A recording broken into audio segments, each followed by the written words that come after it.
بسم الله الرحمن الرحيم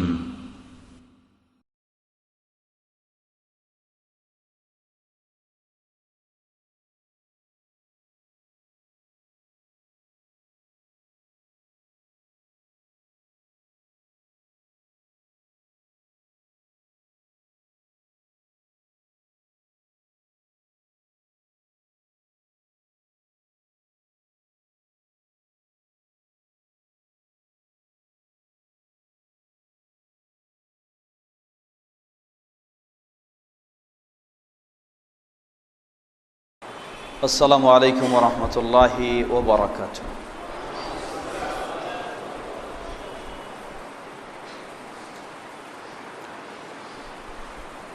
إن الحمد لله نحمده ونستعينه ونستغفر ونعوذ بالله من شرور أنفسنا ومن سيئات أعمالنا ومن يهده الله فلا مضل له ومن يضلله فلا هادي له وأشهد أن لا إله إلا الله وحده لا شريك له وأشهد أن محمدا عبده ورسوله.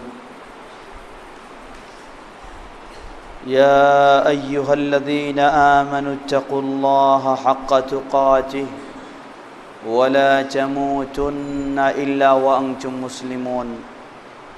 أما بعد فإن خير الحديث كتاب الله وخير الهدي هدي محمد صلى الله عليه وسلم وشر الأمور محدثاتها وكل محدثة بدعة وكل بدعة ضلالة وكل ضلالة في النار. فأعوذ بالله من الشيطان الرجيم. بسم الله الرحمن الرحيم.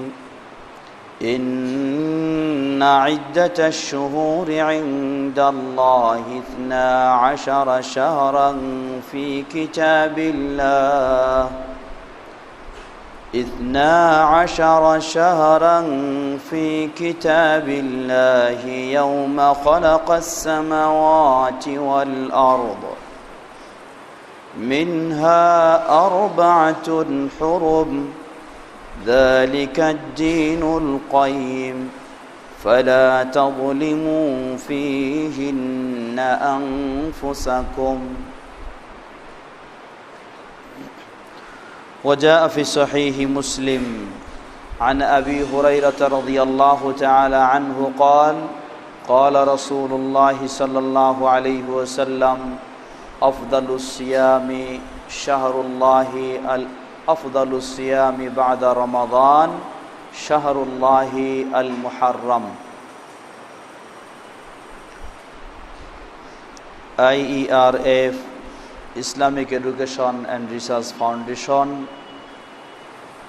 ঢাকা বাংলাদেশ ও মাদ্রাসাতুল হাদিস নাজির বাজার ঢাকা যৌথ উদ্যোগে আয়োজিত আজকের আশুরায়ে মুহররম ইতিহাস করণীয় ও বর্জনীয় শীর্ষক আলোচনা সভায় উপস্থিত মাদ্রাসাতুল হাদিসের সম্মানিত ওস্তাদবৃন্দ, IERF এর বিভিন্ন দায়িত্বশীল বৃন্দ,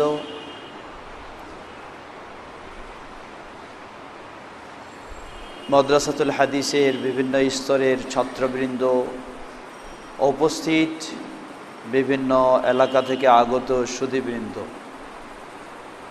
আল্লাহ সুবহানাহু ওয়া তাআলার তৌফিকে আজকে আমরা সক্ষম হয়েছি একটি সমসাময়িক ও গুরুত্বপূর্ণ বিষয় নিয়ে আপনাদের সামনে উপস্থিত হতে। যে আল্লাহ আমাদেরকে তৌফিক দিয়েছেন সেই আল্লাহ সুবহানাহু ওয়া তাআলার প্রশংসা জ্ঞাপনার্থে বলি আলহামদুলিল্লাহ। সম্মানিত সুধীবৃন্দ, আশুরা মুহররম একটি সুপরিচিত পরিভাষা ইসলামের ইতিহাসে, কিন্তু আজকে অতি পরিতাপের সাথে বলতে হয়, নামধারী কিছু মুসলিম তারা এই পরিভাষাটিকে ব্যবহার করছে তাদের ইতিহাস, ঐতিহ্য ও স্বার্থকে সামনে রেখে। তাদের কর্মকাণ্ড দেখে মনে হয় যে আশুরায়ে মুহাররম এই পরিভাষাটি এর উৎপত্তি হচ্ছে হিজরি 60 বা 61, 62 সন থেকে। কারণ হিজরি 60 বা 61, 62 সনে আমাদের প্রিয় রাসূল সাল্লাল্লাহু আলাইহি ওয়াসাল্লাম এর প্রিয় হুসাইন রাদিয়াল্লাহু তাআলা আনহু মর্মান্তিকভাবে শাহাদাত বরণ করেন। আর সেই শাহাদাত বরণের দিনটি ছিল 10ই মুহররম। এটাকে কেন্দ্র করে আজকে আমাদের এক সমাজ তারা মনে করে যে আশুরায়ে মুহররম মানেই হলো হুসাইন রাদিয়াল্লাহু তাআলা আনহুর শাহাদাত বরণ। আশুরায়ে মুহররম মানেই হলো এ মুহররম মাসের 1 থেকে 10 তারিখ পর্যন্ত শোক পালনের বিশেষ কর্মসূচি পালন। তারা আরও মনে করে তাদের চরমপন্থী যারা, যে আশুরায়ে মুহররম বিশেষ করে মুহররম মাসের 10ম দিনে জিবরিল আলাইহিস সালাতু ওয়াস সালামকে, রাসূল সাল্লাল্লাহু আলাইহি ওয়াসাল্লামকে, আবু বকর রাদিয়াল্লাহু আনহুকে, ওমর রাদিয়াল্লাহু আনহুকে, ওসমান রাদিয়াল্লাহু আনহুকে গালিগালাজ করা ও লানত বর্ষণ করার দিনটি হচ্ছে তাদের কাছে আশুরায়ে মুহররম বা মুহররমের 10 তারিখ। নাউজুবিল্লাহ। আজকে মুসলিম সমাজের এই আশুরায়ে মুহররমকে কেন্দ্র করে যদি তাদের অবস্থান আমরা লক্ষ্য করি, তাহলে পাওয়া যায় মুসলিম সমাজ সাধারণত তারা 5 ভাগে বিভক্ত। আশুরায়ে মুহররমকে কেন্দ্র করে মুসলিম সমাজ 5 ভাগে বিভক্ত। এক শ্রেণী এ আশুরায়ে মুহররমকে কেন্দ্র করে এই মুহররম মাসটি তাদের কাছে বছরের সবচেয়ে গুরুত্বপূর্ণ, সবচেয়ে তাৎপর্যপূর্ণ মাস হিসাবে, বিশেষ ইবাদতের মাস হিসাবেই তারা এই আশুরায়ে মুহররমকে গ্রহণ করেছে। এই আশুরায়ে মুহররম বা এই মুহররম মাসটিকে তারা সেভাবে গ্রহণ করেছে। এই মাসটি হলো তাদের কাছে বছরের সবচেয়ে গুরুত্বপূর্ণ, তাৎপর্যপূর্ণ এবং বিশেষ শোক পালন ও ইবাদতের মাস। সেই সমাজ হচ্ছে শিয়া সমাজ, সর্বস্তরের শিয়া সমাজ। দ্বিতীয় শ্রেণী যাদের কাছে এই মাসটি হচ্ছে বিশেষ আনন্দের মাস, আনন্দ উল্লাসের মাস, তারা হচ্ছে শিয়া সমাজের বিপরীত যেটি দল, সেই দল। এদের মাঝে কিছু রয়েছে খারেজিও, এদের মাঝে কিছু রয়েছে ওমাইয়া অনুসারীরা, তবে এদের সাথেও রয়েছে আবার ইহুদ সমাজ। সেই ইহুদিরা তারাও এ মাসটিকে আনন্দের মাস হিসাবেই বা আশুরায়ে মুহররমকে তাদের বিশেষ এক ঈদ উৎসব হিসাবেও পালন করে থাকে। তৃতীয় শ্রেণী যারা এ মাসটিকে শিয়াদের মতো হুবহু পালন করে না, তবে শিয়াদের কাছাকাছি তারাও এ মাসটিকে মূল্যায়ন করার চেষ্টা করে। আশুরায়ে মুহররমকে তারাও শিয়াদের মতোই গুরুত্ব দেওয়ার চেষ্টা করে। এজন্য এই শ্রেণী তারা দেখা যায় যে আশুরায়ে মুহররমকে কেন্দ্র করে হোসাইন রাদিয়াল্লাহু আনহুর নামে কোরআন খতম, হোসাইন রাদিয়াল্লাহু আনহুর পক্ষ থেকে দান সদকা, হোসাইন রাদিয়াল্লাহু আনহুর জন্য বিশেষ দোয়া ইস্তেগফার, হোসাইন রাদিয়াল্লাহু আনহুর জন্য আরও কিছু বিষয়। অপরপক্ষে ইয়াজিদকে এই দিনটি আসলেই বিশেষভাবে গালিগালাজ ও লানত বর্ষণ। এই শ্রেণী মূলত শিয়া তারা নয়, তারা নিজেদেরকে সুন্নি বলে দাবি করে, কিন্তু শিয়াদের সংস্পর্শে থেকে শিয়াদের কর্মকাণ্ডে তারাও আজকে জড়িত হয়ে গেছে। চতুর্থ শ্রেণী মুসলিমদের মাঝে যে আশুরায়ে মুহররম বা এই মুহররম মাস কখন শুরু হয় আর এই মুহররম মাস কখন শেষ হয় এটা তারা কিছুই টের পায় না। এই মুহররম মাসে বিশেষ কিছুও করে না আর অতিরঞ্জিত কিছুও লিপ্ত হয় না, জড়িত হয় না। তারা একেবারে গাফেল শ্রেণী। এটিও একটি শ্রেণী রয়েছে। পঞ্চম শ্রেণী যারা এই মুহররম মাস রাসূল সাল্লাল্লাহু আলাইহি ওয়াসাল্লাম, সাহাবাই কেরাম যেই গুরুত্ব দিয়ে এই মুহররম মাসকে গ্রহণ করেছেন, এই মুহররম মাসে বিশেষ যে ইবাদত তারা পালন করেছেন সেই বিশেষ শরীয়তসম্মত ইবাদত পালন করার চেষ্টা করে। তো এই পঞ্চম শ্রেণী আমরা নিশ্চিতভাবে বলতে পারি তারাই হচ্ছে আহলুস সুন্নাহ, আহলুল হক। কোরআন এবং সহিহ সুন্নাহর আলোকে এই মুহররম মাসে তারা বিশেষ রাসূল সাল্লাল্লাহু আলাইহি ওয়াসাল্লাম থেকে প্রমাণিত শরীয়তসম্মত ইবাদতেই শুধু করে থাকে, আর সকল প্রকার অতিরঞ্জিত, বাড়াবাড়ি ও গর্হিত কর্মকাণ্ড থেকে তারা বিরত থাকে। সম্মানিত সুধীবৃন্দ, অতএব মুসলিম বিশ্বকে আমরা এই 5 শ্রেণীতে বিভক্ত করতে পারি এই রমজান মাসের কর্মকাণ্ড, এই মুহররম মাসে আশুরায়ে মুহররমের কর্মকাণ্ডকে কেন্দ্র করে। এখন আসুন আমরা একটু জেনে নেওয়ার চেষ্টা করি যে আশুরায়ে মুহররমে আমাদের করণীয় কি এবং আশুরায়ে মুহররমে আমাদের বর্জনীয় কি। আর আশুরায়ে মুহররমের ইতিহাস সংক্রান্ত বিষয় আমার পরেই শেখ আব্দুল নূর মাদানী, তার কাছ থেকে আমরা সেই বিষয়ে আলোচনা শুনব ইনশাআল্লাহ। আশুরায়ে মুহররম করণীয়।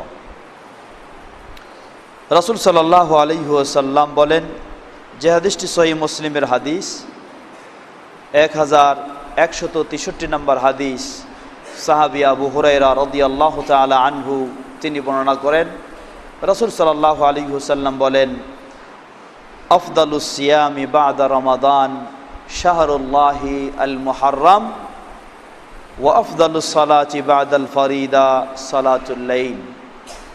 রমাদানের পরেই সবচেয়ে মর্যাদাপূর্ণ সিয়াম হচ্ছে মুহররম মাসের সিয়াম, আর ফরজ সালাতের পরেই মর্যাদাপূর্ণ সালাত হচ্ছে সালাতুল লাইল, রাতের সালাত, তাহাজ্জুদ সালাত।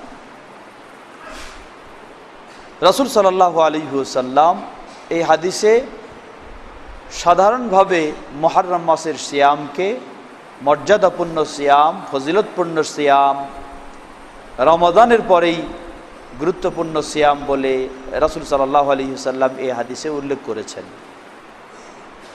ঠিক একইভাবে অন্য হাদিসেও যদি আমরা দেখি তাহলে সেই হাদিসেও রাসূল সাল্লাল্লাহু আলাইহি ওয়াসাল্লাম বলেন, সহিহ মুসলিমের আরেকটি হাদিস, যে হাদিসটি হলো, সেই হাদিসও হচ্ছে একই হাদিসের অন্তর্ভুক্ত 1163 নম্বর হাদিস, যে হাদিসটি আবু দাউদেও এসেছে 3435 নম্বর হাদিস, তিরমিজিতেও এসেছে 749 নম্বর হাদিস, সহিহ ইবনে খুজাইমা 2087 নম্বর হাদিস।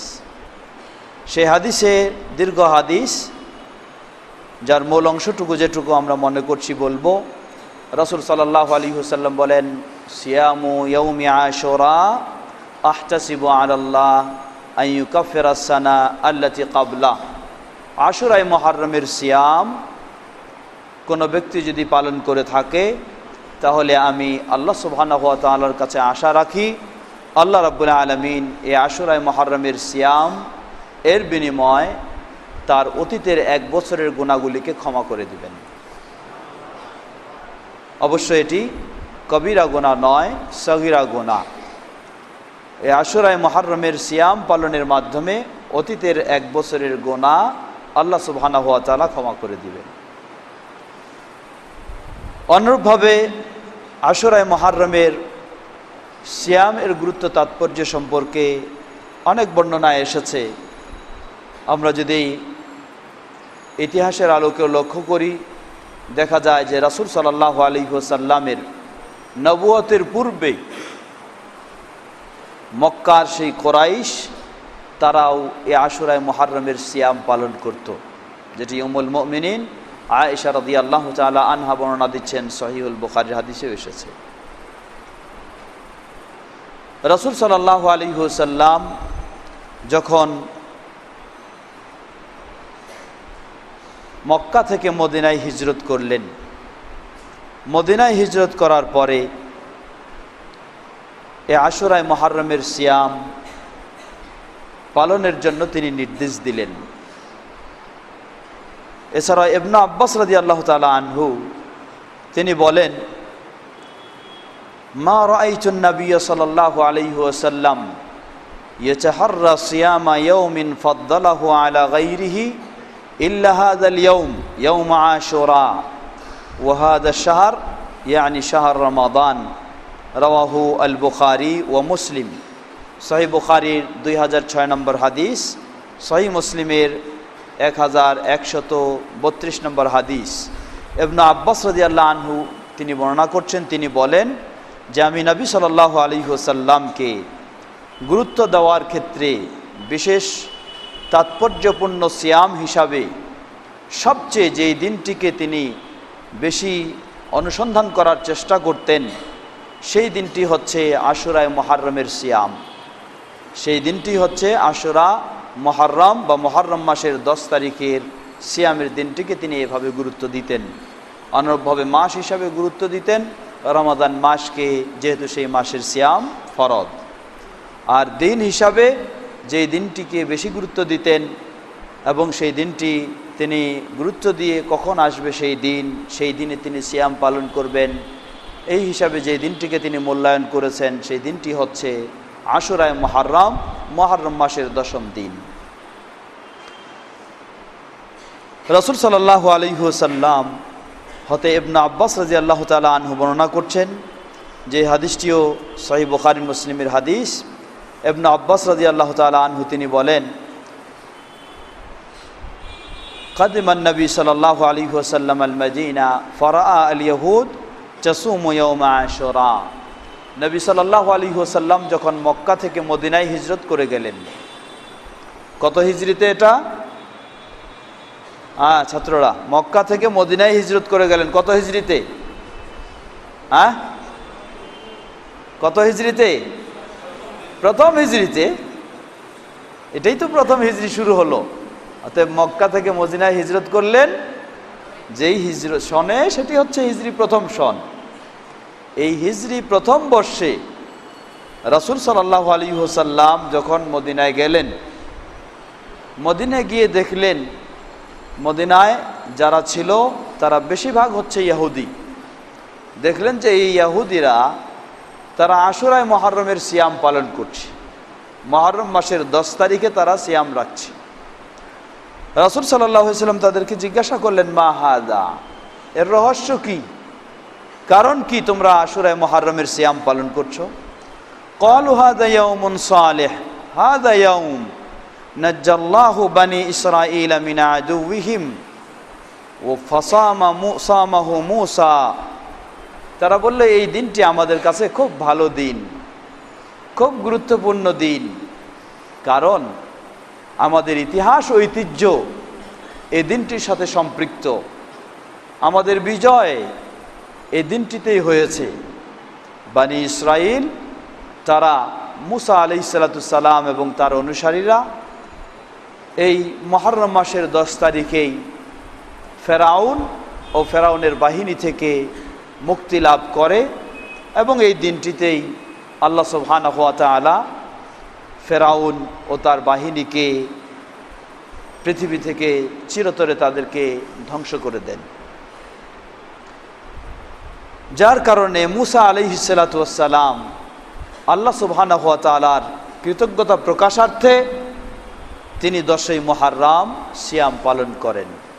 আর তাকে অনুসরণ করেই ইহুদ সমাজ এই 10ই মুহররম সিয়াম পালন করত। রাসূল সাল্লাল্লাহু আলাইহি সাল্লাম যখন তাদের কাছে এই কথা শুনলেন, শুনে তিনি মন্তব্য করলেন, ফাআনা আহাক্কু বিমূসা মিনকুম ফাসামাহু ওয়া আমারা বিসিয়ামিহি। রাসূল সাল্লাল্লাহু আলাইহি সাল্লাম বললেন, যেই মুসা আলাইহিস সালাতু ওয়াস সালাম তিনি ছিলেন একজন সত্য নবী, তিনি ছিলেন একজন সত্য রাসূল। আজকে তোমরা সেই মুসা আলাইহিস সালাতু ওয়াস সালামের দ্বীনকে বিকৃত করে ফেলেছ।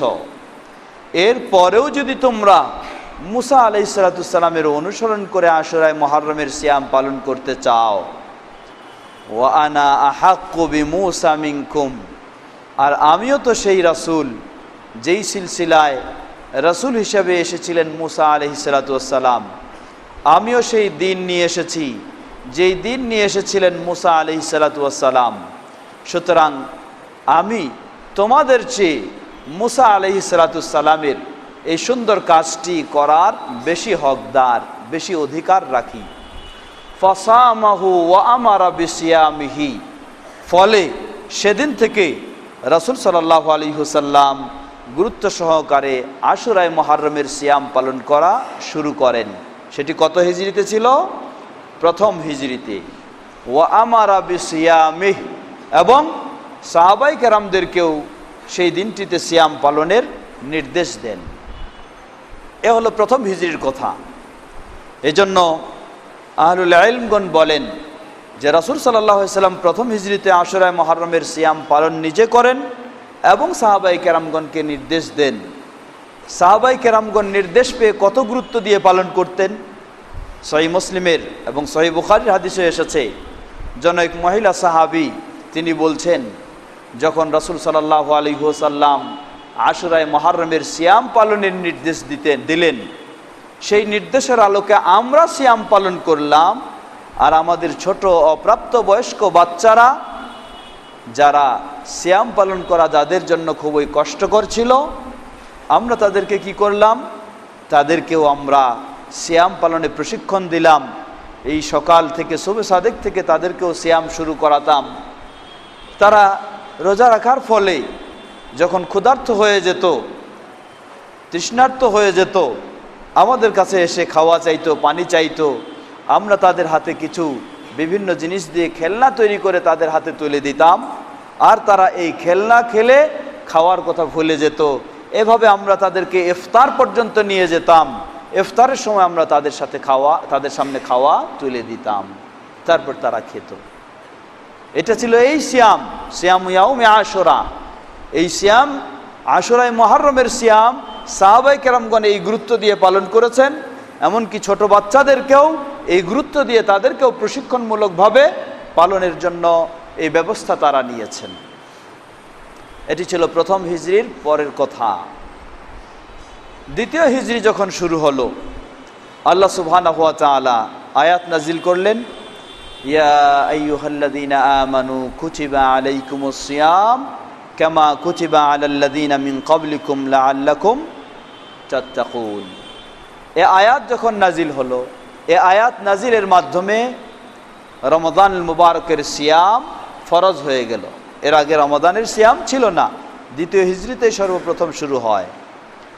শুরু হলেই রাসূল সাল্লাল্লাহু আলাইহি ওয়াসাল্লাম যখন এই রমজানের সিয়াম ফরজ হলো, শুরু হলো, তখন তিনি আর আমাদেরকে সাহাবী জাবির ইবনে সামুরা বলছেন, কানা রাসূলুল্লাহ সাল্লাল্লাহু আলাইহি ওয়াসাল্লাম ইয়া'মুরুনা বিসিয়ামি ইয়াউমি আশুরা ওয়া ইয়াহুসুনা আলাইহি।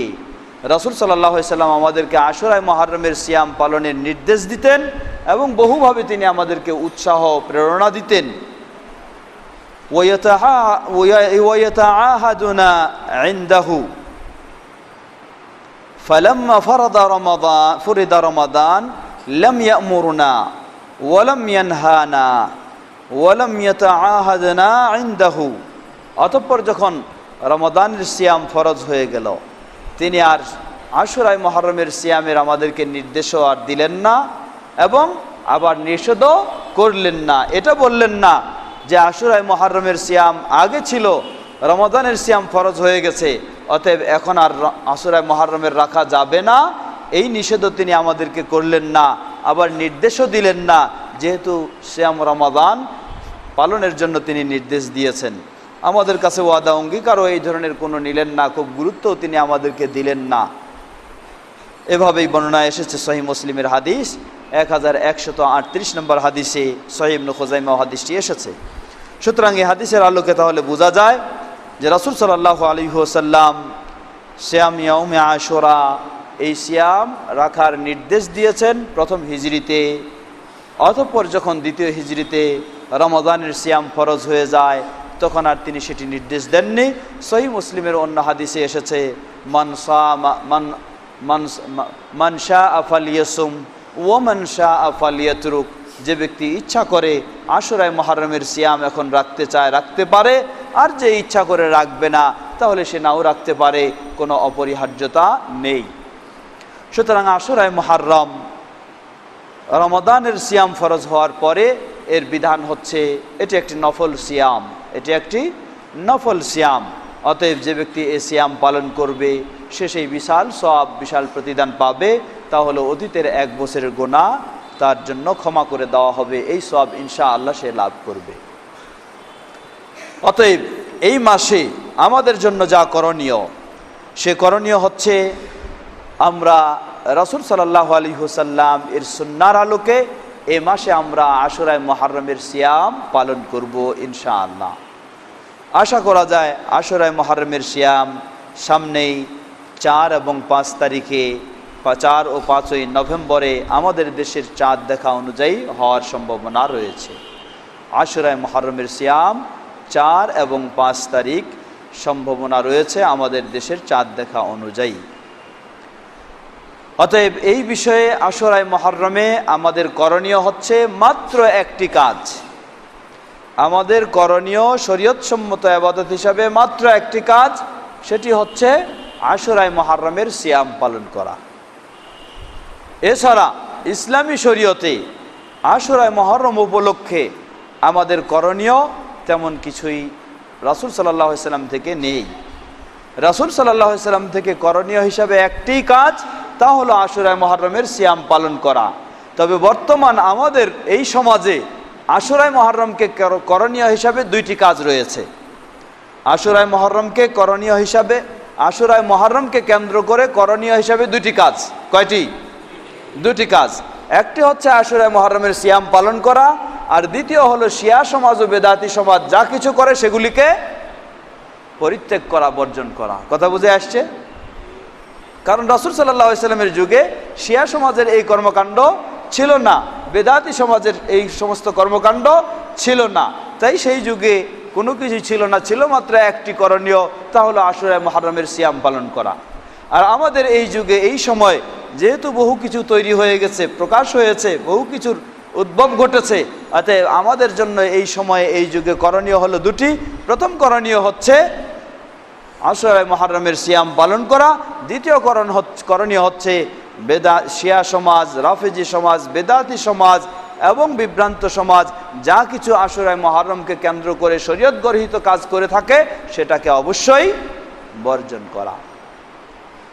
আল্লাহ সুবহানাহু ওয়া তাআলা আশুরায়ে মুহররমের গুরুত্ব আমরা যেন সেভাবেই দিতে পারি, আল্লাহ আমাদেরকে সে তৌফিক দান করুন। আশুরায়ে মুহররমের করণীয় মূল বিষয় হিসেবে আমরা পেয়েছি সিয়াম পালন করা।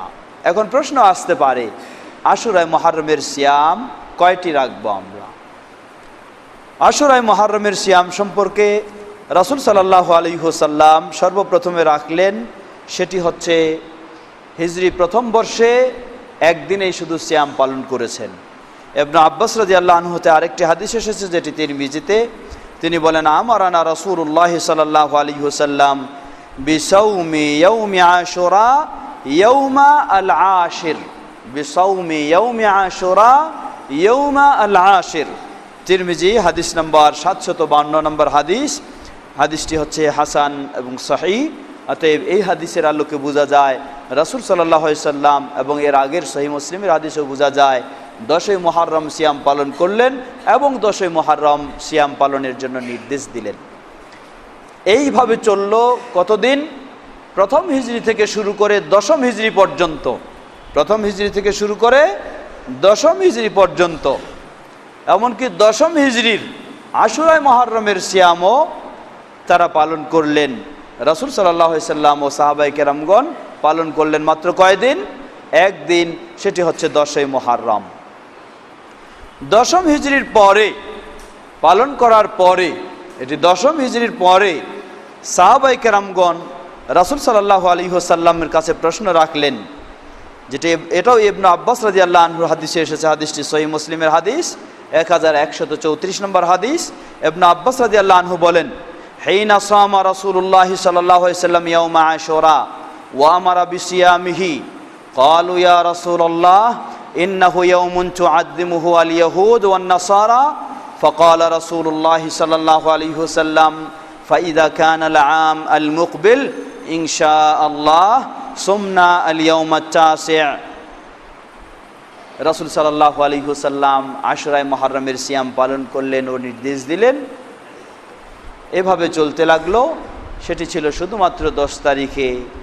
রাসূল সাল্লাল্লাহু আলাইহি সাল্লামের কাছে সাহাবায়ে কেরামগণ আপত্তি জানালেন যে এই 10ই মুহররমকে ইহুদ সমাজ তারা খুবই গুরুত্ব দেয়, তাদের কাছে খুবই তাৎপর্যপূর্ণ এই দিনটি, তারা এই দিনটিতে বিশেষ ইবাদত করে।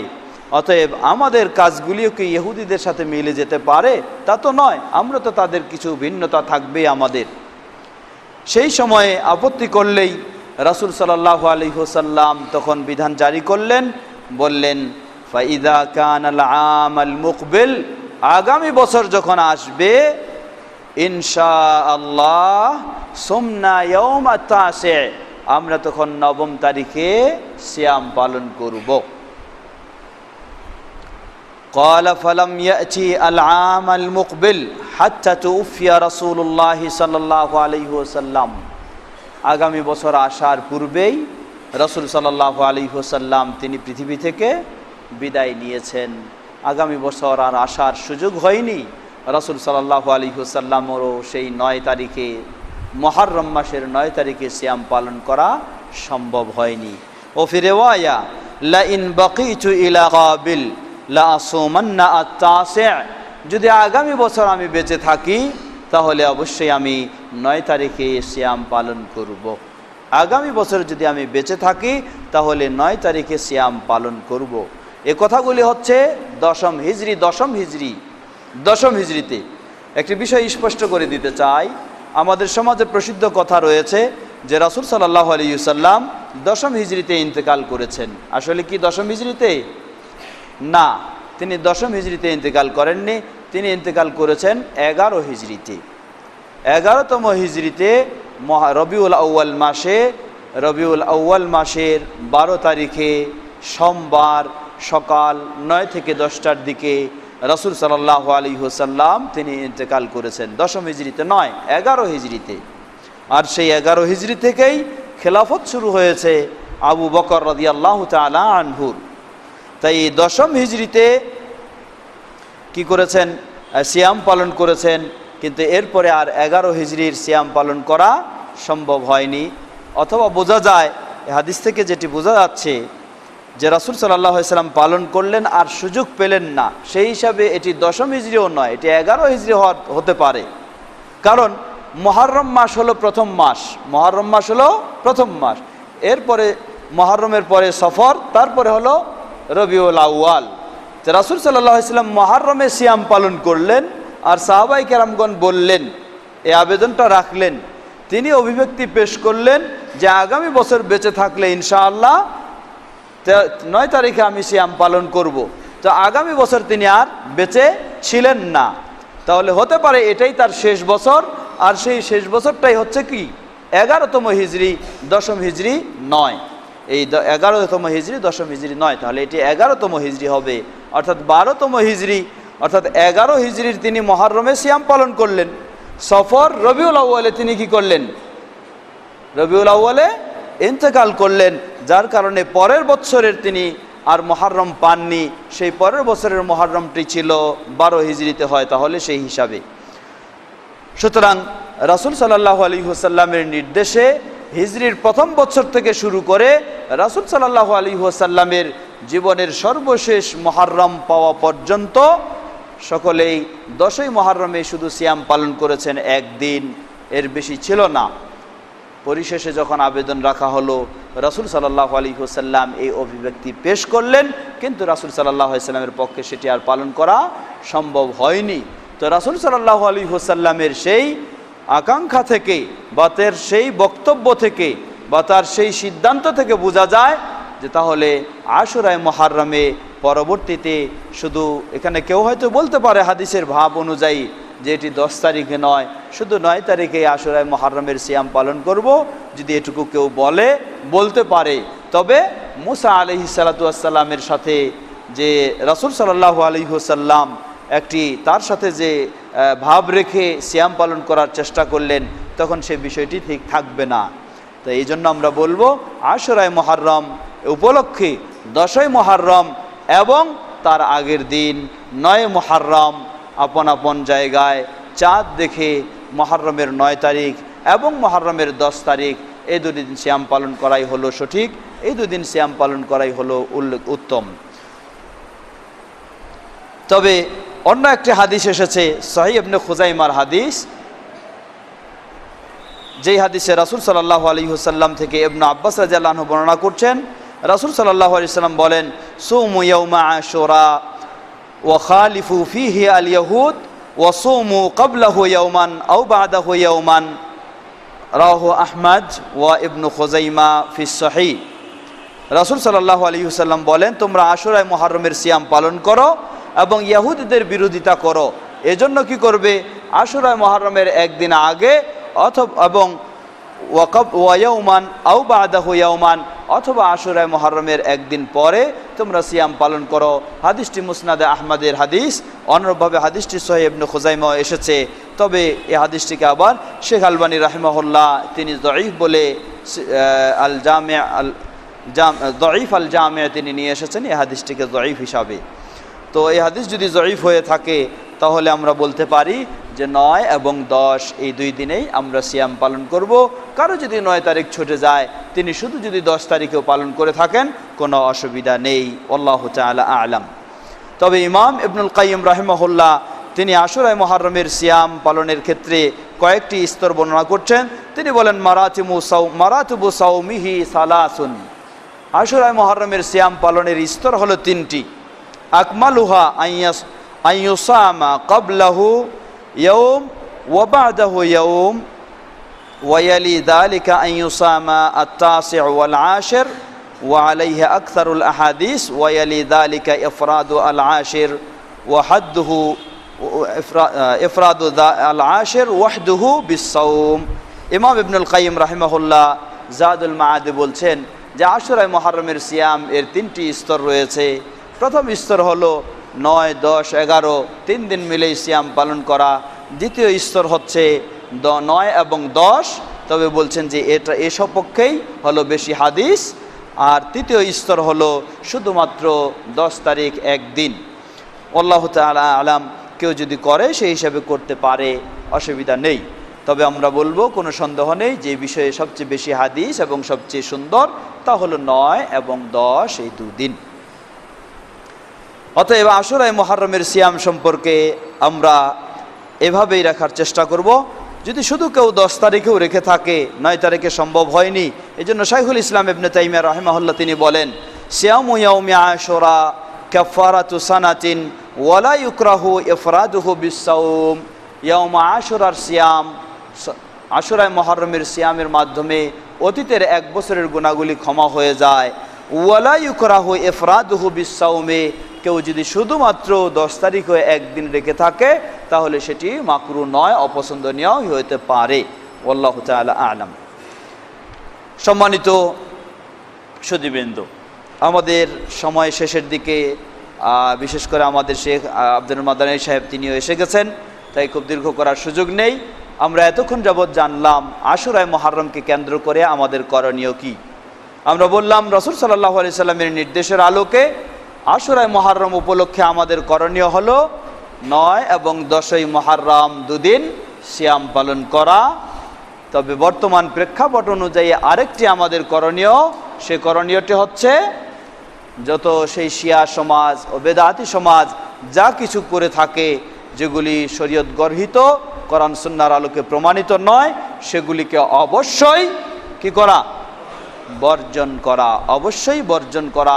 এটাও হচ্ছে আরেকটি আমাদের বর্তমান প্রেক্ষাপট অনুযায়ী করণীয়। বর্জন করা যে বিষয়টি, সেটি অবশ্যই বর্জনীয়।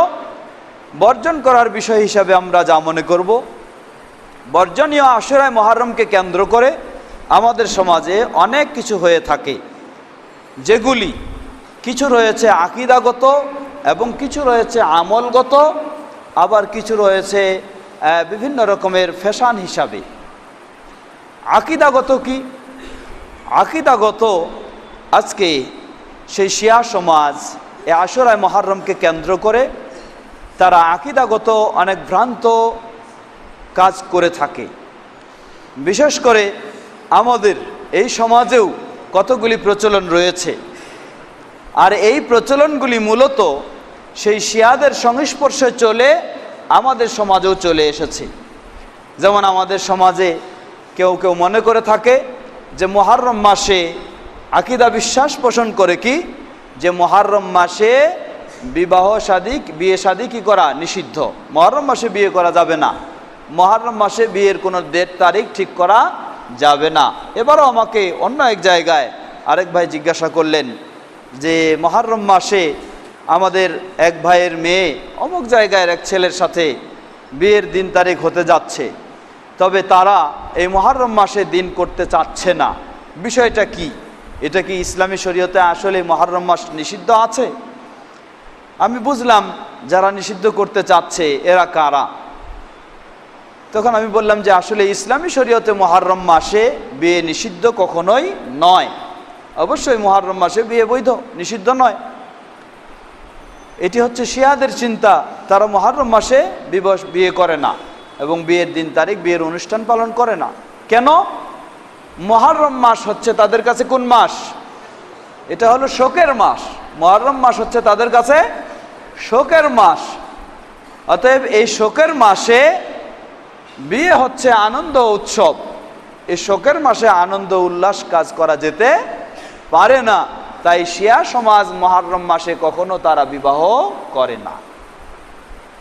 শেখ জাযাকাল্লাহ খাইর, আপনি এই সাইডে আসেন, এখানে বসেন, আপনি আসেন, এখানে আসেন, জাযাকাল্লাহ খাইর। অতএব এই আশুরায়ে মুহররমে মুহররম মাসে শিয়া সমাজ কখনো বিয়ে শাদী করে না। আমাকে এই ব্যক্তি যখন জিজ্ঞাসা করলেন, আমার জানা আছে এটা, আমি বললাম যে না, এটা তো হলো শিয়াদের স্বভাব, এটা শিয়াদের সুন্নাহ।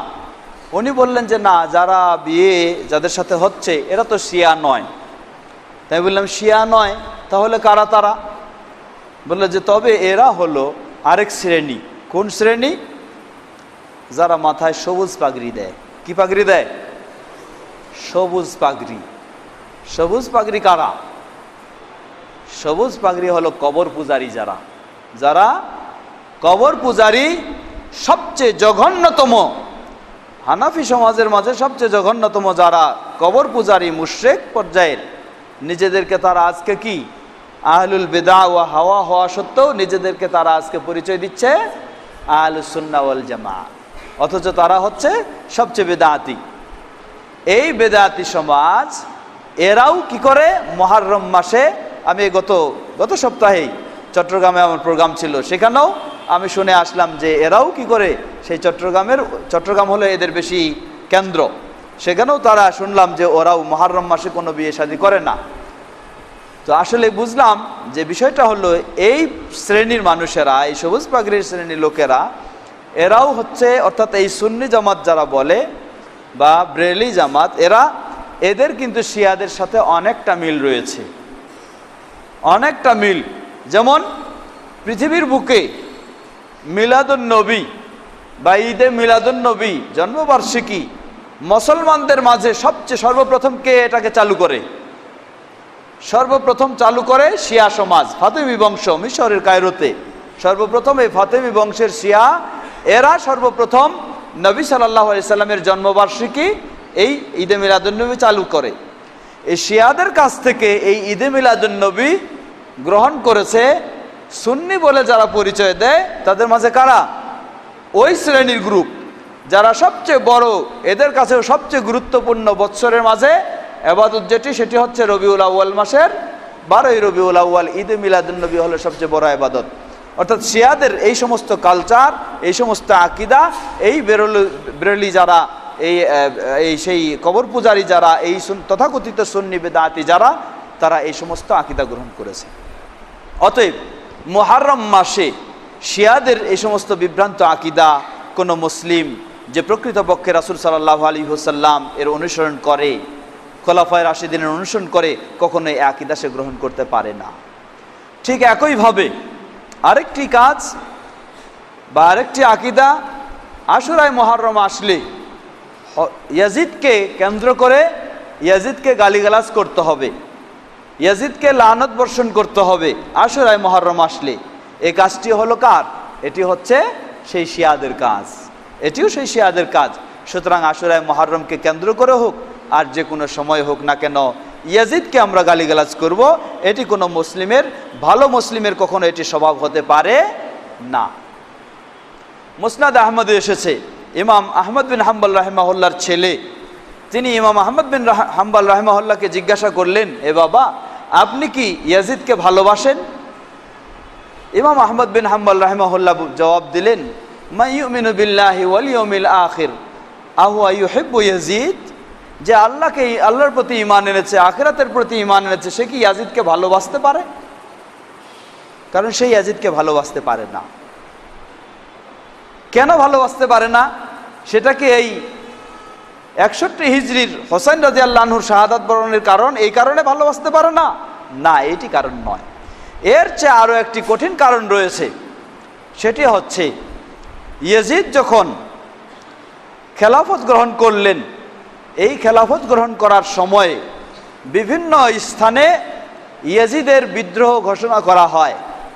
তার মাঝে মদিনার পরিবেশেও অনেকেই ইয়াজিদের এই খেলাফতকে মেনে নিতে চায়নি, যার কারণে ইয়াজিদ তার সরকারি বাহিনী প্রেরণ করে মদিনার উপর বড় ধরনের, মদিনায় সেই সাহাবী ও সাহাবীদের পরিবারদের উপর চরমভাবে অত্যন্ত ন্যাক্কারজনক আক্রমণ চালায়। যেই আক্রমণে সাহাবীদের রক্তে মদিনার পরিবেশ, মদিনার মাটি যেন রক্তে লাল হয়ে গেছিল এই ইয়াজিদের নির্দেশে, এবং সাহাবীদের স্ত্রী ও মেয়ে তাদের সাথে চরম ধরনের নোংরা অপকর্ম ইত্যাদি করা হয়েছে এই ইয়াজিদের নির্দেশে। এটি হলো ইয়াজিদের প্রত্যক্ষ নির্দেশে। এই জন্য ইমাম আহমদ বিন হাম্বল রাহিমাহুল্লাহ বললেন, যে ইয়াজিদ সাহাবীদের ও সাহাবীদের পরিবারের সাথে এই আচরণ করেছে, সেই ইয়াজিদকে যে আল্লাহর প্রতি ঈমান আনে, আখিরাতের প্রতি ঈমান আনে, সে এই ইয়াজিদকে কখনো ভালোবাসতে পারে না। এখন তিনি জিজ্ঞাসা করলেন, আপনি যদি ইয়াজিদকে ভালো না বাসেন, তাহলে ইয়াজিদকে আপনি লানত বর্ষণ করেন না কেন? ইয়াজিদকে গালিগালাজ করেন না কেন, যেমনইভাবে অন্যরা করে? তিনি বললেন, আরাআইতা আবাকা ইয়ালআনু আহাদান, তুমি কি তোমার বাবাকে দেখেছো কাউকে কখনো লানত বর্ষণ করে, গালিগালাজ করে? কারণ গালিগালাজ করা, লানত বর্ষণ করা কাউকে, সাধারণ কোনো ব্যক্তিকে, এটা কখনো কোনো ভালো মুসলিমের পরিচয় নয়, ভালো মুসলিমের পরিচয় নয়। যেহেতু ইয়াজিদ, তার বিষয়ে আমাদের অবস্থানটা হলো, তিনি এক নম্বর হলো তিনি মুসলিম, তিনি কাফের নয়। ইয়াজিদ কি কাফের নয়, তিনি মুসলিম। দুই নম্বর বিষয় হলো, তিনি শুধু সাধারণ মুসলিম নয়, বরং তিনি আবার তাবেঈ। যেহেতু বাবা মুআবিয়া রাদিয়াল্লাহু তাআলা আনহু প্রসিদ্ধ সাহাবী, তাকে তিনি পেয়েছেন, এই ধরনের আরও অনেক সাহাবীকে হয়তো পেয়েছেন। অতএব তিনি একজন কি আবার তাবেঈও বটে। সুতরাং তার খারাপ কাজ অনেক থাকতে পারে, সেগুলির জন্য তার খারাপ কাজ বেশ কিছু থাকার কারণে তাকে আমরা সেইভাবে ভালোবাসবো না, যেহেতু সে ওই রকম নেককার ব্যক্তি মনে হয় না, কিন্তু তাকে আমরা কখনো গালিগালাজ, তাকে লানত বর্ষণ এটি কখনো করতে পারি না। রাসূল সাল্লাল্লাহু আলাইহি ওয়াসাল্লাম বলেন, সিবাবুল মুসলিমি ফুসুকুন ওয়া কিতালুহু কুফরুন। কোনো মুসলিমকে গালিগালাজ করা এটা কিসের পরিচয়? এটা হলো ফাসিকের পরিচয়। অতএব আমরা কখনো সেই ইয়াজিদকে সেই ধরনের গালিগালাজ করতে পারি না। শিয়াদের অনুসরণ করে আমাদের এই আচরণ এ মাসে সেটি হতে পারে না। ঠিক অনুরূপভাবে বর্জনীয় সেই শিয়া বাতিল সমাজ, এটা আমাদেরকে আরও সচেতন হতে হবে যে এই মাসে বিশেষ করে আশুরায়ে মুহররমের দিন তারা রাসূল সাল্লাল্লাহু আলাইহি ওয়াসাল্লাম এমনকি জিবরিল আলাইহিস সালাম পর্যন্ত তারাও গালিগালাজ করে থাকে। শিয়ার সব শিয়ারও নয়, বরং শিয়াদের চরমপন্থী শিয়া যারা, রাফেজি যারা, এই খবিস রাফেজি এই শ্রেণীরা, তারা জিবরিল আলাইহিস সালামকেও এই দিনে গালিগালাজ করে। কেন? বলে যে এই নবুয়তের হকদার ছিলেন আলী রাদিয়াল্লাহু আনহু। জিবরিল তিনি আলী রাদিয়াল্লাহু আনহুকে নবুয়ত না দিয়ে ভুল করে দিয়ে ফেলেছেন মুহাম্মদ সাল্লাল্লাহু আলাইহি ওয়াসাল্লামকে। নাউজুবিল্লাহ। এজন্য এই খবিসের দল জিবরিল আলাইহিস সালামকে গালিগালাজ করে। আর নবী সাল্লাল্লাহু আলাইহি ওয়াসাল্লাম আলী রাদিয়াল্লাহু আনহুর নবুয়তকে নিয়ে ফেলেছেন, এজন্য নবী সাল্লাল্লাহু আলাইহি ওয়াসাল্লামের প্রতি অশ্রদ্ধা এবং সেই খারাপ আচরণ প্রদর্শন করে। এরপর আবু বকর, ওমর, ওসমান রাদিয়াল্লাহু আনহুম তাদেরকে শুধু গালিগালাজ নয়, বরং শিয়াদের চরমপন্থী এই রাফেজি সমাজ তারা শুধু গালিগালাজ নয়, বরং আবু বকর, ওমর, ওসমান রাদিয়াল্লাহু আনহুকে শুধু গালিগালাজ নয়, বরং তাদের বিশ্বাস হলো যে আবু বকর, ওমর, ওসমান রাদিয়াল্লাহু আনহু তারা মুসলিম নন, তারা মুরতাদ এবং জালেম। নাউজুবিল্লাহ। এই বিশ্বাস তারা আজকে পোষণ করে থাকে। আর এই বিশ্বাসী কথা ও কাজগুলি এই মুহররম মাসেই তারা বেশি ছড়ানোর চেষ্টা করে। সুতরাং একজন মুসলিম, যেই মুসলিম রাসূল সাল্লাল্লাহু আলাইহি ওয়াসাল্লামের সাহাবী হিসাবে শুধু নয়, বরং ইসলামের প্রথম খলিফা হিসাবে আবু বকর রাদিয়াল্লাহু আনহুকে, ওমর রাদিয়াল্লাহু আনহুকে দ্বিতীয় খলিফা হিসাবে, ওসমান রাদিয়াল্লাহু আনহুকে তৃতীয় খলিফা হিসাবে আজকে মুসলিম সমাজ গ্রহণ করে, সেই শ্রদ্ধা এবং সেই ভালোবাসা তাদের প্রতি রয়েছে।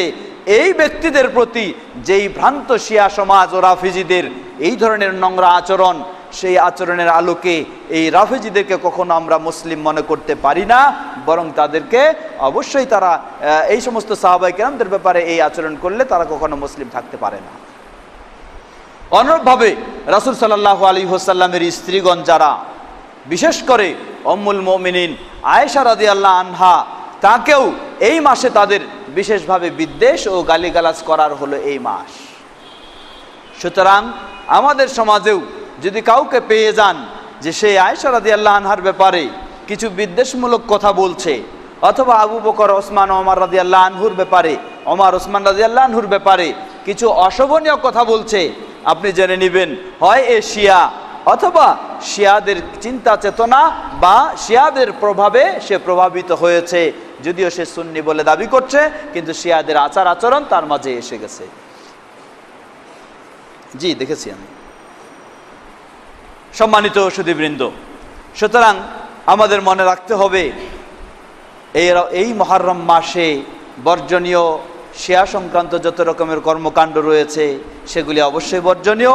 আর তথাকথিত সুন্নি হিসাবে যারা এই মাসে শিয়াদের অনুসরণ করে, শিয়াদের সুন্নাহ অনুযায়ী এই মাসে হোসাইন রাদিয়াল্লাহু আনহুর ব্যাপারে যে সমস্ত অতিরঞ্জিত করে থাকে, কোনো সন্দেহ নেই আমরা অবশ্যই হোসাইন রাদিয়াল্লাহু আনহুকে রাসূল সাল্লাল্লাহু আলাইহি ওয়াসাল্লামের নাতি, রাসূল সাল্লাল্লাহু আলাইহি ওয়াসাল্লামের স্নেহের পাত্র, কলিজার টুকরা হিসাবে আমরা অবশ্যই হোসাইন রাদিয়াল্লাহু আনহুকে শ্রদ্ধা দেই, শ্রদ্ধা জানাই, তাকে অবশ্যই আমরা ভালোবাসি এবং অবশ্যই আমরা তার অনুসরণ করার, আনুগত্য করারও চেষ্টা করি, কোনো সন্দেহ নেই। কিন্তু আমরা কখনো সেই শিয়াদের মতো বাড়াবাড়ি করি না। আমাদের সমাজে সুন্নি নামধারী তারা কি করে থাকেন, বিশেষ করে আশপাশে অধিকাংশ মসজিদগুলিতে দেখবেন, হানাফি সমাজের ভাইয়েরাও দেখবেন শিয়াদের সংস্পর্শে চলে হয়তো তাদের মাঝে এটা এসে গেছে। তারা আশুরায়ে মুহররমে হোসাইন রাদিয়াল্লাহু আনহুর নামে কোরআন খতম করে বকশে দেওয়া, হোসাইন রাদিয়াল্লাহু আনহুর নামে দান সদকা করা, হোসাইন রাদিয়াল্লাহু আনহুর নামে মিলাদ মাহফিল করা ইত্যাদি আয়োজনগুলিও করে থাকে। এগুলি অবশ্যই বেদাত, অবশ্যই গর্হিত, অবশ্যই বর্জনীয়, এতে কোনো সন্দেহ নেই। আপনি একজন খাঁটি মুসলিম হিসাবে নিজেও এগুলি থেকে বিরত থাকবেন এবং অন্য মুসলিমদেরকেও এগুলি থেকে বিরত রাখার জন্য অবশ্যই তাদেরকেও আহ্বান জানাবেন। সময় আমাদের শেষের দিকে, যেহেতু আমাদের শেখ উপস্থিত হয়েছেন, তিনি ইনশাআল্লাহ বাকি বিষয়গুলি নিয়ে আলোচনা রাখবেন। অতএব এই মাসে করণীয় বিষয় হিসাবে আমাদের আরও যে সমস্ত বিষয়গুলি রয়েছে সেগুলির মাঝে আমরা আরও বলতে পারি যে হোসাইন রাদিয়াল্লাহু আনহুকে কেন্দ্র করে কোনো সন্দেহ নেই আমরা তার প্রতি শ্রদ্ধা সম্মান করব, কিন্তু তাকে কেন্দ্র করে শোক পালন করা, এই শোক পালন এর সুযোগ কখনো নেই। ইসলামী শরীয়তে শোক পালনের সর্বোচ্চ সময়সীমা হলো 4 মাস 10 দিন। ইসলামী শরীয়তে শোক পালনের সর্বোচ্চ সময় হলো 4 মাস 10 দিন। এটাও আবার কোনো পুরুষের জন্য নয়, এটা হলো কার জন্য? এটা মেয়ে মানুষের জন্য। কোন মেয়ে মানুষ? সব মহিলার জন্য নয়, এটা হলো ওই মহিলার জন্য যেই মহিলার স্বামী মারা গেছে। যেই মহিলার স্বামী মারা গেছে তার জন্য শোক পালনের সর্বোচ্চ সময় হলো 4 মাস 10 দিন। আর হোসাইন রাদিয়াল্লাহু আনহু শাহাদাত বরণের আজকে 4 মাস 10 দিন নয়, 4 বছর 10 দিন নয়, 400 বছর 10 দিনও নয়, বরং 1000 বছরও কি হয়ে গেছে, প্রায় 1400 বছরও পার হয়ে যাচ্ছে। এখন যদি কেউ হোসাইন রাদিয়াল্লাহু আনহুর নামে শোক পালন করতে চায় তাহলে আমাদের করার কিছুই নেই, বলার কিছুই নেই। শুধু এতটুকু বলবো, যেই কথাটুকু 1400 বছর আগে হোসাইন রাদিয়াল্লাহু আনহুর নানা আমাদের প্রিয় নবী মুহাম্মদ সাল্লাল্লাহু আলাইহি ওয়াসাল্লাম বলেছেন। তিনি বলেন, লাইসা মিন্না মান যারাবাল খুদুদা ওয়া শাক্কাল জুয়ুবা ওয়া দাআ বিদাওয়াল জাহিলিয়া। লাইসা মিন্না, আমাদের অন্তর্ভুক্ত সে হতে পারে না। মান যারাবাল খুদুদা, যে শোক পালন করতে গিয়ে গাল চাপড়ায়, ওয়া শাক্কাল জুয়ুবা, শোক পালন করতে গিয়ে জামা কাপড় ফেলে ছিঁড়ে ফেলে, ওয়া দাআ বিদাওয়াল জাহিলিয়া, এবং জাহিলি কর্মকাণ্ডে জড়িত হয়ে যায়, সেদিকেই চলে, সে ব্যক্তি কখনো আমাদের অন্তর্ভুক্ত হতে পারে না। সুতরাং আজকে যারা এতদিন পর শোক পালন তো সুযোগই নেই, যদি শোক পালনের সময়ের মধ্যেও কেউ করে থাকে তবু তার এই কাজগুলি করা জায়েজ নেই। শোক পালন করতে গিয়ে তার যেটি শরীয়তসম্মত সময়, সেই সময়ের মাঝেও গাল চাপড়ানো, কাপড় ছিঁড়া বা এই সমস্ত কাজ করার কোনো অনুমতি ইসলামে নেই। আর সেই সময় পার হয়ে যাওয়ার পরে এই সময়ে তো আরও কোনো সুযোগ নেই। আমরা তাদেরকে বলবো, আপনারা যদি সত্যিই হোসাইন রাদিয়াল্লাহু আনহুকে শ্রদ্ধা করতেন, হোসাইন রাদিয়াল্লাহু আনহুকে ভালোবাসতেন, তাহলে আপনাদের এ সমস্ত মন গড়া কর্মকাণ্ড বর্জন করে উচিত ছিল হোসাইন রাদিয়াল্লাহু আনহুর প্রকৃত তিনি যেই দিনের উপর অটল ছিলেন সেই দিনকে অনুসরণ করা। আর হোসাইন রাদিয়াল্লাহু আনহু কোন দিনের উপর ছিলেন? হোসাইন রাদিয়াল্লাহু আনহু ছিলেন তার নানা রাসূল সাল্লাল্লাহু আলাইহি ওয়াসাল্লাম যেই দিনের উপরে ছিলেন সেই দিনের উপরেই প্রতিষ্ঠিত ছিলেন হোসাইন রাদিয়াল্লাহু আনহু, তিনি ভিন্ন কোনো দিনে ছিলেন না। সুতরাং সত্যিই যদি আপনারা মুসলিম হন, হোসাইন রাদিয়াল্লাহু আনহুকে সত্যিই ভালোবাসেন, শ্রদ্ধা থাকে আপনাদের, তাহলে উচিত হোসাইন রাদিয়াল্লাহু আনহু যেভাবে ইসলামের কাজগুলি করেছেন, যেই দিনকে তিনি অনুসরণ করে চলেছেন কোরআন এবং সহিহ সুন্নাহর আলোকে, সেই অনুযায়ী আপনাদের উচিত সেভাবেই করা। আমাদের আহ্বান হলো সেটাই। এই সমস্ত ভণ্ডামি বা এই সমস্ত মানুষ দেখানো এই সমস্ত কর্মকাণ্ড বর্জন করে উচিত ফিরে আসা সঠিক ইসলামের দিকে। আল্লাহ আমাদের সকলকে, তাদের সকলকে সঠিক ইসলামের দিকে ফিরে আসার তৌফিক দান করুন। এই মুহররম মাসে আমরা যেন অবশ্যই রাসূল সাল্লাল্লাহু আলাইহি ওয়াসাল্লাম থেকে যা প্রমাণিত, সেই প্রমাণিত কাজ তা হলো একটি, সেটা হলো শরীয়তসম্মত সিয়াম পালন করা। সিয়াম পালন করার সীমা রেখা সম্পর্কে আমরা উল্লেখ করেছি। এছাড়া আর অন্য কোনো শরীয়তসম্মত বিশেষ কোনো ইবাদত নেই, না রাত্রি জাগরণ, না খাওয়া দাওয়ার আয়োজন, না অন্য কিছু। অপরপক্ষে প্রচলিত সমাজে যা কিছু হচ্ছে সবগুলি বর্জনীয়, প্রতিটি মুসলিমকে তা বর্জন করতে হবে। আমরা যেন সেভাবেই মেনে নিতে পারি এবং নিজেরা চলতে পারি, অন্যদেরকে সেভাবেই আহ্বান জানাতে পারি। আল্লাহ আমাদের সকলকে সে তৌফিক দান করুন। কথা আর দীর্ঘ নয়, এখানেই শেষ করতে যাচ্ছি। কিছু প্রশ্ন এসেছে, সেই প্রশ্ন যদি সুযোগ হয় আমাদের শেষে শেখ আব্দুল নূর মাদানী সাহেব তিনি জবাব দিবেন। যেহেতু সময় কম তাই আমরা এখন আর শেষ করছি না। একটি শুধু প্রশ্ন, যে আশুরার সাথে হোসাইন রাদিয়াল্লাহু আনহু এর শাহাদাতের কোনো যোগসূত্র রয়েছে কি? কারণ তিনি এদিন ব্যতীত অন্য দিনেও শাহাদাত বরণ করতে পারতেন। জবাব, যিনি প্রশ্ন লিখেছেন এভাবে, প্রশ্নটা এইভাবে লেখা ঠিক হয় নাই, শেষের অংশ ঠিক হয় নাই। প্রথম হলো, আশুরার সাথে হোসাইন রাদিয়াল্লাহু আনহু এর শাহাদাতের কোনো যোগসূত্র রয়েছে কি? জবাব, না। আশুরায়ে মুহররমের শরীয়তসম্মত ইবাদতের সাথে হোসেন রাদিয়াল্লাহু আনহুর শরীয়তসম্মত ইবাদতের সাথে শাহাদাতের কোনো যোগসূত্র নেই। তবে ঐতিহাসিক দৃষ্টিকোণ থেকে, যেটি 60 হিজরিতে অথবা 61 বা 62 হিজরিতে হোসেন রাদিয়াল্লাহু আনহু শাহাদাত বরণ করেছেন, সেটি ছিল আশুরায়ে মুহাররমের, অধিকাংশ জনেই এটি বলেছেন। সেই হিসাবে ঐতিহাসিক দিক থেকে অর্থাৎ শাহাদাতের দিনটি হলো সেই দিনটি, কিন্তু প্রকৃতপক্ষে আশুরায়ে মুহাররমের ইবাদত চালু হয় রাসূল সাল্লাল্লাহু আলাইহি ওয়াসাল্লামের মাধ্যমে এই শরীয়তে, আর এর আগে চালু হয় মুসা আলাইহিস সালামের মাধ্যমে। সুতরাং ইবাদতের সাথে হোসেন রাদিয়াল্লাহু আনহুর শাহাদাতের কোনো সম্পর্ক নেই।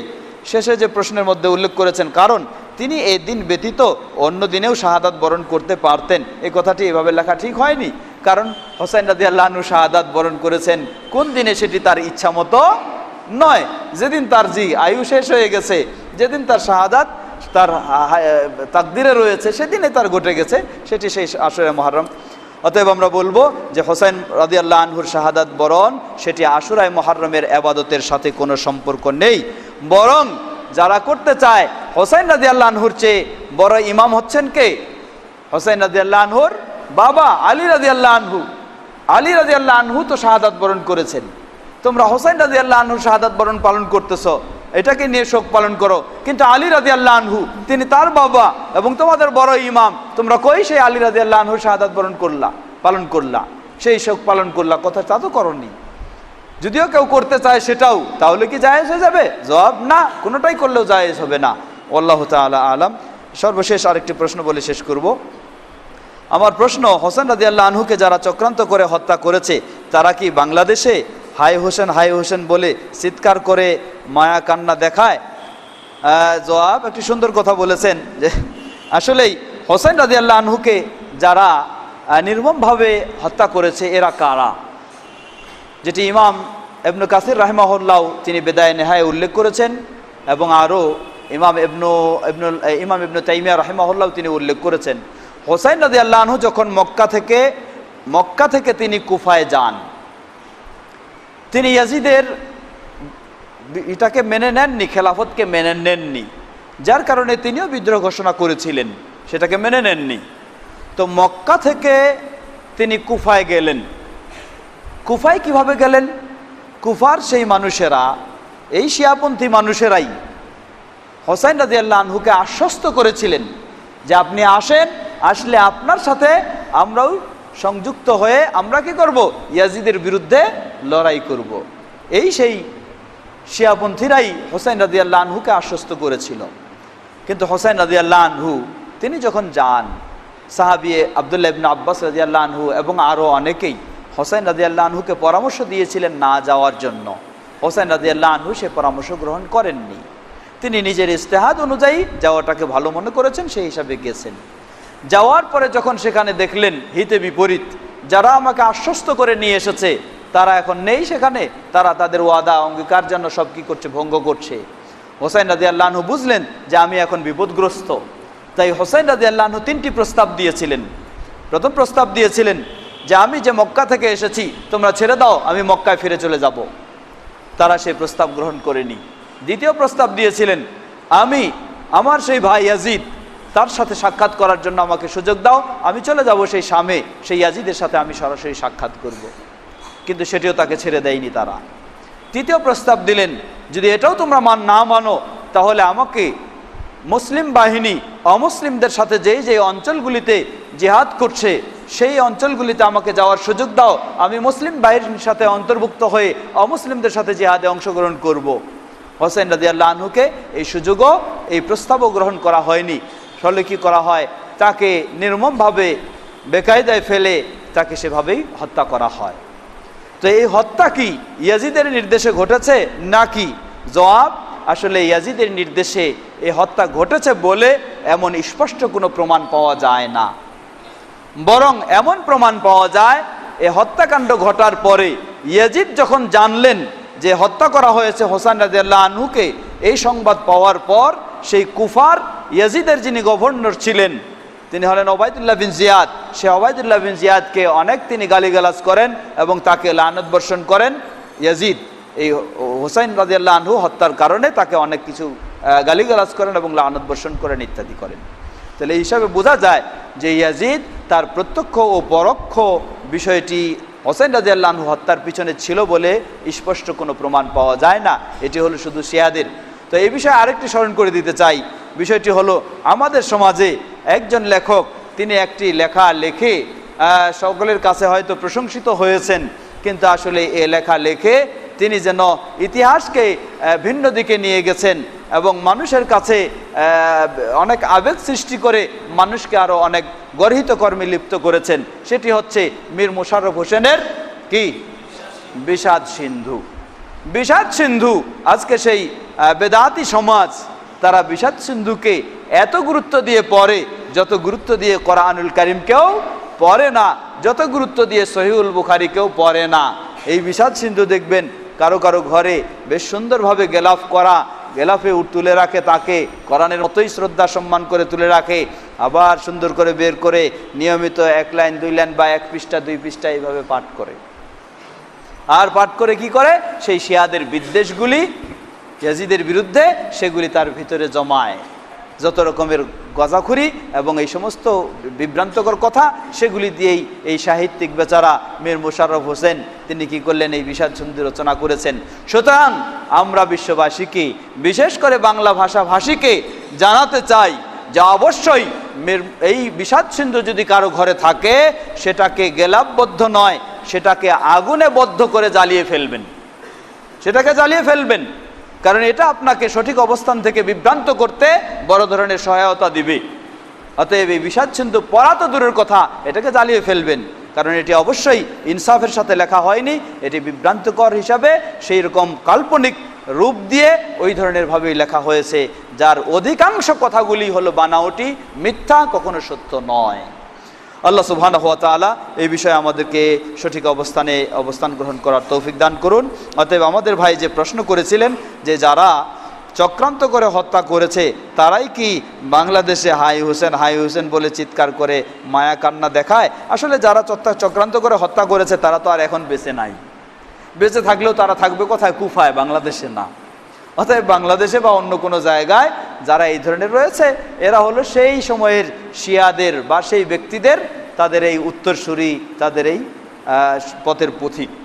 আল্লাহ সুবহানাহু ওয়া তাআলা সকলকে সঠিক অবস্থানে কোরআন ও সহিহ সুন্নাহর আলোকে আকীদা, বিশ্বাস ও আমল আখলাকে অবস্থান গ্রহণ করার তৌফিক দান করুন এবং আমরা যেন এই সমস্ত গর্হিত কর্মকাণ্ড থেকে নিজেরা বিরত থাকতে পারি, অন্যদেরকেও বিরত রাখতে পারি। আল্লাহ আমাদের সকলকে সে তৌফিক দান করুন, আমিন। ওয়া আখিরু দাওয়ানা আলহামদুলিল্লাহি রাব্বিল আলামিন ওয়া সাল্লাল্লাহু তাআলা আলা নবিনা মুহাম্মদ ওয়া আলা আলিহি ওয়া সাহবিহি আজমাইন। আসসালামু আলাইকুম ওয়া রাহমাতুল্লাহি ওয়া বারাকাতুহু।